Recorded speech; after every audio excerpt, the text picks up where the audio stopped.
अस्सलाम वालेकुम, my name is Mohammed Bilal and you are watching my YouTube channel Bilal science academy. तो जैसा कि आप सब जानते हैं कि आजकल हमारा सेशन चल रहा है सेंटेंसेस के हवाले से, और आज हमारा सेशन एंड हो जाएगा क्योंकि आज हम करेंगे लास्ट वाले दो सेंटेंसेस, फ्यूचर परफेक्ट और फ्यूचर परफेक्ट कंटिन्यूस। तो स्टार्ट करते हैं फ्यूचर परफेक्ट से।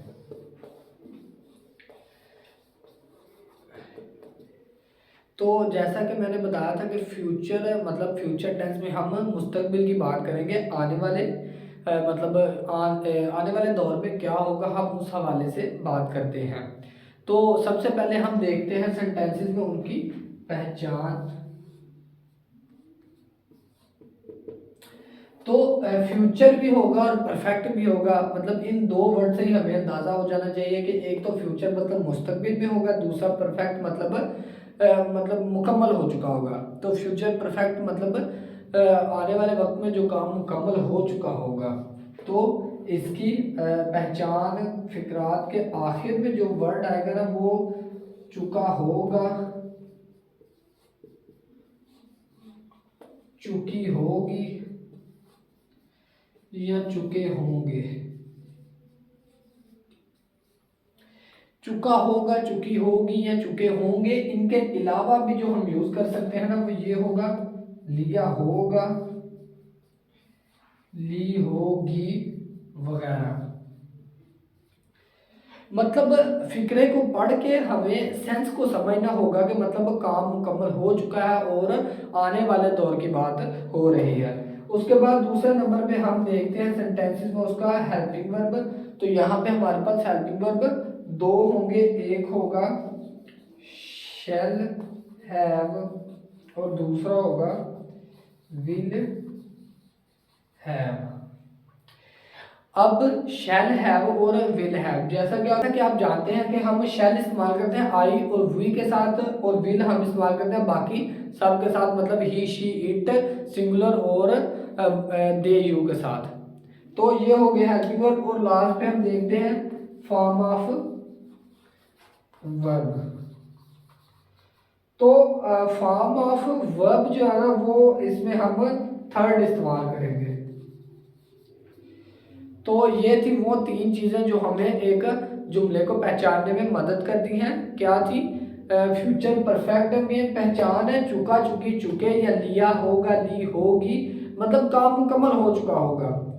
और उसके बाद हेल्पिंग वर्ब इसमें शैल हैव और विल हैव। शैल आएगा आई और वी के साथ, बाकी सब के साथ विल आएगा, और फॉर्म ऑफ वर्ब थर्ड इस्तेमाल होगी। अब हम इसके एक एक सिंपल नेगेटिव और इंटरोगेटिव सेंटेंस देख लेते हैं। तो आज मैं मतलब एक ही जुमले को यहीं पे सिंपल भी करूंगा, नेगेटिव भी करूंगा और इंटरोगेटिव भी करूंगा, एक ही जुमले को।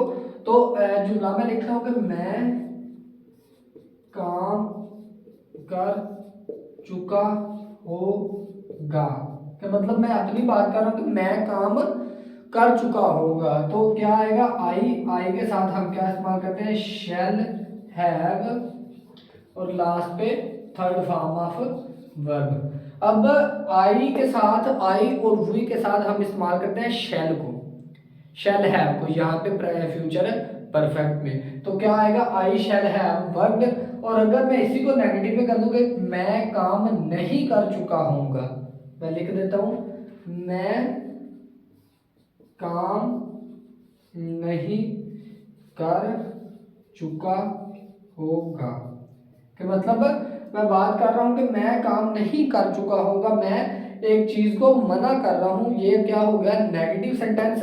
तो इसमें जो हम हेल्पिंग वर्ब इस्तेमाल करेंगे ना, सिंपल में तो हम कर रहे हैं शैल हैव और विल हैव।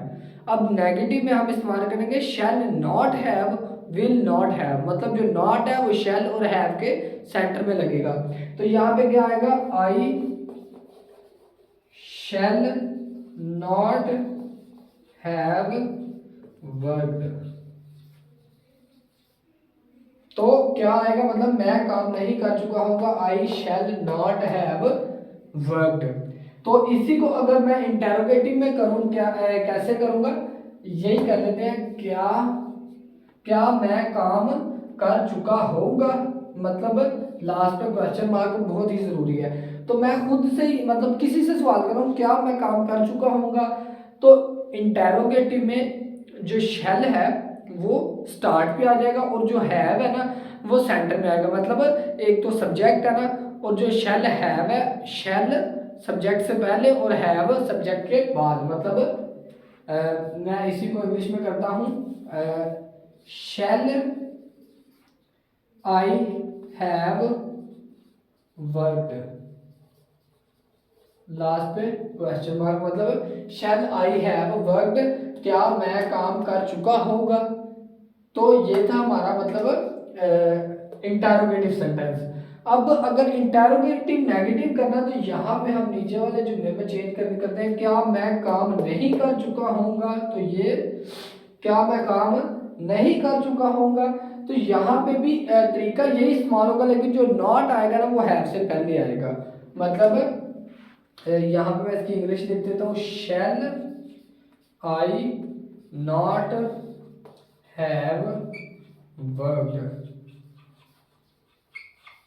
तो लास्ट पे क्वेश्चन मार्क मस्ट है। मैं बार बार कहता हूँ कि क्वेश्चन मार्क का खास ख्याल रखा करें, क्योंकि इसकी वजह से पूरा सेंटेंस गलत हो सकता है। तो ये था सिंपल सेंटेंस, मतलब मैं काम कर चुका हूँगा, आई शैल हैव वर्कड। नेगेटिव में क्या था, मैं काम नहीं कर चुका हूँगा, आई शैल नॉट हैव वर्कड। और फिर हमने क्या किया, इंटेरोगेटिव, क्या मैं काम कर चुका हूँगा, शैल आई हैव वर्कड। और फिर क्या हमने interrogative negative, shall I not have worked. तो ये था फ्यूचर परफेक्ट। उम्मीद करता हूँ कि समझ आ गई होगी। अब हम अपना लास्ट सेंटेंस करके सेशन को मुकम्मल करते हैं, और मैं आपको वीडियो के डिस्क्रिप्शन में व्हाट्सएप ग्रुप दे दूंगा, आप उसे ज्वाइन करके मुझसे कोई भी सवाल पूछ सकते हैं। तो मतलब क्या मैं काम कर चुका हूँगा, तो ये हमने मतलब आज की एग्जाम्पल ली है किसकी, फ्यूचर परफेक्ट की। तो अब हम करते हैं फ्यूचर परफेक्ट कंटिन्यूस। अब हम अपना लास्ट सेंटेंस देखने लगे हैं। कौन सा लास्ट सेंटेंस है, फ्यूचर परफेक्ट और कंटिन्यूस। तो सबसे पहले हम वैसे ही अपनी पहचान कर लेते हैं जुमले की, कि मतलब इसकी पहचान क्या होगी। अब आपने सबसे पहले ये देखना है कि इसमें वर्ड कौन सा, फ्यूचर परफेक्ट कंटिन्यूस। मतलब फ्यूचर एक तो मुस्तकबिल की बात होगी, परफेक्ट एक तो काम मुकम्मल हो चुका होगा या हो रहा होगा, और कंटिन्यूस से यही जाहिर होगा कि रहा होगा मतलब जारी होगा, मुकम्मल होने की तरफ जा रहा होगा। तो फिक्रात के आखिर में क्या आएगा, ता रहा होगा, ती रही होगी, ते रहे होंगे, ते रहे होंगे। तो ये है मतलब फिक्रात की पहचान फ्यूचर परफेक्ट कंटिन्यूस की, के ता रहा होगा, ती रही होगी, ते रहे होंगे। मतलब काम जारी होगा और मुकम्मल होने की तरफ जा रहा होगा। दूसरा नंबर पे हम देखते हैं कि इसमें हेल्पिंग वर्ब कौन कौन से इस्तेमाल होंगे। तो हेल्पिंग वर्ब भी इसमें होंगे, विल हैव बीन और शैल हैव बीन। तो ये दो हेल्पिंग वर्ब इस्तेमाल होंगे। और सेम उसी तरह मतलब जिस तरह विल इस्तेमाल करते हैं हम, शैल इस्तेमाल करते हैं आई और वी के साथ, उसी तरह यहाँ पे शैल हैव बीन इस्तेमाल करेंगे। बाकी सबके साथ ही, शी, इट, दे, यू, और मतलब जो भी सिंगुलर होंगे प्लूरल होंगे उनके साथ विल इस्तेमाल करेंगे। लास्ट पे हम देखते हैं फॉर्म ऑफ वर्ब। तो फॉर्म ऑफ वर्ब मैंने आपको फिर एक दफा बताता हूँ कि जहां पे लफ्ज कंटिन्यूस आ जाएगा ना, वहां पे हमने फर्स्ट फॉर्म के साथ आईएनजी लिखा देना है। ये सब सेंटेंसेस में आपने बात हमेशा अपने जहन में रखनी है कि जहां पे कंटिन्यूस आ जाए, वो प्रेजेंट कंटिन्यूस हो या present perfect continuous, past continuous हो या past perfect continuous, future continuous हो या फ्यूचर परफेक्ट कंटिन्यूस हो, आपने जहां पे ये कंटिन्यूस लफ्ज पढ़ना वहां पे आपने फर्स्ट फॉर्म के साथ आईएनजी लगा देना। तो ये थे हमारे जुमले की पहचान, हेल्पिंग वर्ब और फॉर्म ऑफ वर्ब। अब हम इसका एक जुमला लेके उस पर थोड़े से मतलब negative interrogative interrogative negative apply करके तो एक एक एग्जांपल देख लेते हैं। तो एग्जांपल हम देखते हैं कि हम काम करते रहे होंगे। ये मैं इसीलिए मतलब छोटा छोटा लिख रहा हूँ ताकि यहाँ पे हम सिंपल करें, यहाँ पे नेगेटिव, फिर यहाँ पे इंटरोगेटिव और यहाँ पे इंटरोगेटिव नेगेटिव। तो क्या है, हम काम करते रहे होंगे, तो इसका क्या है, हम वी। अब वी के साथ हम नया दूंगा, कौन सा लगाना है, आई, और वी के साथ है शैल हैव बीन। तो यहाँ पे क्या आएगा, वी शैल हैव बीन, और लास्ट पे काम मतलब वर्क फर्स्ट फॉर्म है तो इसके साथ आईएनजी का इजाफा कर दिया, वर्किंग। हम काम करते रहे होंगे, we shall have been working. ये था सिंपल। अब हम इसी को नेगेटिव में करते हैं, हम काम नहीं करते रहे होंगे। मतलब कि इस जुमले में नेगेटिविटी आ गई है, किसी चीज से इनकार किया गया है, किसी चीज को मतलब मना किया जा रहा है, हम काम नहीं कर रहे होंगे, तो इसमें नॉट आएगा। अब यहाँ पे जो है ना, ये मैंने लास्ट वाले सेंटेंस मतलब फ्यूचर परफेक्ट में भी बताया था कि नॉट जो है ना शैल और हैव से पहले आएगा, शैल के बाद हैव से पहले। तो यहाँ पे देखें, we shall not have been working, मतलब कि हम काम नहीं करते रहे होंगे, we shall not have been working. ये था नेगेटिव। और अब हम इंटेरोगेटिव देखते हैं, तो इंटेरोगेटिव हम इसी को करते हैं, क्या हम काम करते रहे होंगे, मतलब कि सवाल पूछा गया क्या हम काम करते रहे होंगे।